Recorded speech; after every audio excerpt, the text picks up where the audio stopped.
देश में नई सरकार का गठन बस होने को है। नई सरकार के नए कैबिनेट का स्वरूप कैसा होगा, इस पर चर्चाएं तेज हैं। बहुत से नाम ऐसे हैं जिनका मंत्री बनना लगभग तय हो गया है, लेकिन अब की बार अल्पमत में रही भारतीय जनता पार्टी, जो एनडीए के साथियों के साथ मिलकर सरकार बना रही है, चर्चा है कि अब की बार मंत्रिमंडल में क्षेत्रीय दलों को ना चाहते हुए भी ज्यादा वेटेज दिया जा सकता है, जबकि कैबिनेट गठन में राज्यवार ढंग से एनडीए के प्रदर्शन और विजयी सीटों की संख्या के आधार पर भी उन राज्यों से मंत्रियों की संख्या तय हो सकती है।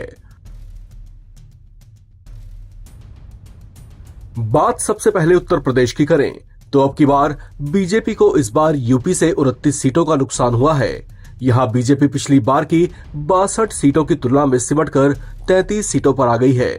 तो ऐसे में पिछली बार यहां से जहां 12 मंत्री बनाए गए थे, चर्चा है कि अब की बार यूपी से 8 ही चेहरों को केंद्रीय कैबिनेट में शामिल किया जा सकता है। इन 8 संभावित चेहरों में लखनऊ से सांसद राजनाथ सिंह, पीलीभीत से सांसद जितिन प्रसाद, आगरा से सांसद एसपी सिंह बघेल, बांसगांव से सांसद कमलेश पासवान, अपना दल की प्रमुख अनुप्रिया पटेल, आरएलडी प्रमुख जयंत चौधरी, महाराजगंज से सांसद पंकज चौधरी और राज्यसभा सांसद बीएल वर्मा के नाम शामिल हैं। बिहार की बात करें तो यहां 2019 में 40 में 39 सीटों पर जीत दर्ज करने वाली एनडीए 2024 में महज 30 सीटों पर ही सिमट कर रह गई। यहां एनडीए को 9 सीटों का नुकसान उठाना पड़ा है। ऐसे में चर्चा है कि अब की बार बिहार से 8 से 10 मंत्री बनाए जा सकते हैं। बीजेपी के कोटे से गिरिराज सिंह, नित्यानंद राय, राजपूत चेहरों में जनार्दन सिंह सिग्रीवाल, राजीव प्रताप रूडी और दरभंगा के सांसद गोपाल जी ठाकुर के नाम की चर्चा है, जबकि बीजेपी के पूर्व प्रदेश अध्यक्ष संजय जायसवाल का नाम भी चर्चाओं में है। जेडीयू के कोटे से ललन सिंह, रामनाथ ठाकुर और संजय झा का नाम आगे है। वहीं एलजेपी आर से चिराग पासवान का मंत्री बनना तय है। मध्य प्रदेश की बात करें तो यहां अब की बार सभी 29 सीटों पर कमल खिला है, लेकिन मध्य प्रदेश से जहां पिछली बार 6 सांसद बनाए गए थे, वहीं अब की बार 5 सांसद मोदी की कैबिनेट में शामिल हो सकते हैं।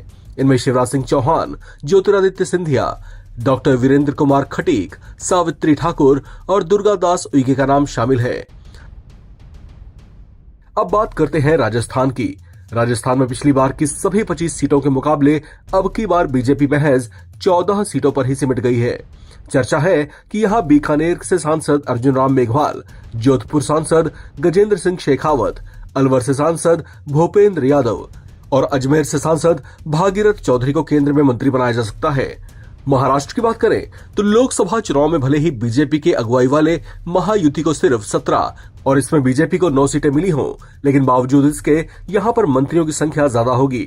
नितिन गडकरी, पीयूष गोयल का मंत्री बनना तय है।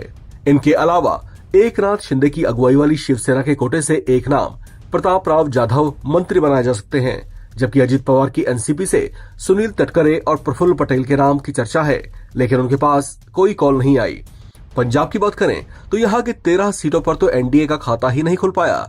इसके बावजूद लुधियाना से बीजेपी के उम्मीदवार रहे पूर्व सीएम बेअंत सिंह के पोते रवनीत सिंह बिट्टू को मोदी कैबिनेट में सिख चेहरे के तौर पर शामिल किया जा रहा है। इस खबर में फिलहाल इतना ही।